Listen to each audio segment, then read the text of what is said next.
పెదపరిమి సంతానమాత పుణ్యక్షేత్రంలో ప్రతి నెల రెండవ ఆదివారం ప్రత్యేక ప్రార్థనలు ఉంటాయన్న విషయం మనందరికీ తెలిసినది. ఈ నెలలో అనగా జూలై నెలలో రెండవ ఆదివారం అంటే 13వ తారీఖు ఉదయం 10 గంటల నుంచి సంతానమాత పుణ్యక్షేత్రంలో ప్రత్యేక ప్రార్థనలు జరిగాయి. ఈ దివ్య బలి పూజలో ఉన్నటువంటి కొన్ని ప్రత్యేక సాంగ్యాలని ఈ వీడియో ద్వారా మీ ముందు ఉంచుతున్నాను. అదేవిధంగా ప్రతి నెల రెండవ ఆదివారం దివ్య బలి పూజ, అలాగే సంతానం లేని వారి కోసం ప్రత్యేక ప్రార్థనలు చేయబడును. అదేవిధంగా దివ్య బలి పూజ అయిపోయిన తర్వాత ఇక్కడ విందు కూడా ఏర్పాటు చేయబడుతుంది. కాబట్టి మీరు మీ యొక్క ప్రార్థనా సహాయం కోసం ప్రతి నెల రెండవ ఆదివారం పెదపర్మి గ్రామంలో ఉన్నటువంటి సంతానమాత పుణ్యక్షేత్రాన్ని సందర్శించి మీరు కూడా సంతానమాత దీవెనలు పొందుకోవాలని కోరుకుంటున్నాను. అదేవిధంగా యాత్రికుల కొరకు ఇక్కడ అన్ని రకాల సదుపాయాలు కల్పించబడ్డాయి.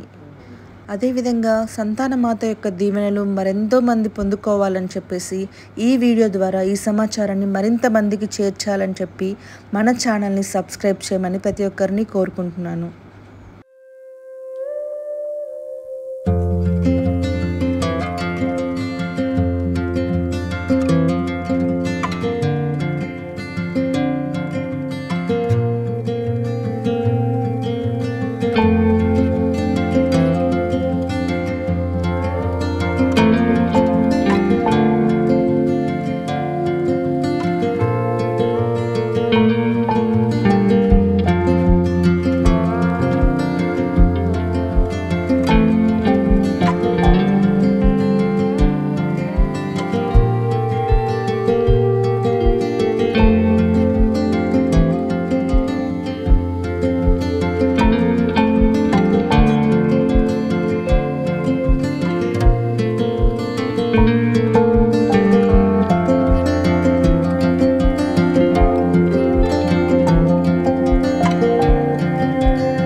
ఈ ప్రాంగణంలో అడుగుపెట్టే ప్రతి బిడ్డ ఇదిగో సంతానం కోసం కాచే కన్నీరు ప్రభువా, మీరు ఆ తల్లి ద్వారా ఆ బిడ్డలను ఆశీర్వదించమని, వారికి గర్భఫలమును దయచేయమని, ఇదిగో గర్భఫలంతో ఉన్నటువంటి బిడ్డలను దీవించమని, అనారోగ్యంతో ఉన్నటువంటి వారిని పవిత్రములు స్వస్థతనిచ్చే మీ కరములతో తాకి వారికి సంపూర్ణ ఆయురారోగ్యములను ప్రసాదించమని ఈ మనములన్నింటినీ మన నాదుడు నిర్మాణుడైన యేసుక్రీస్తు నామమును అడిగి వేడుకొనుచున్నాము తండ్రి.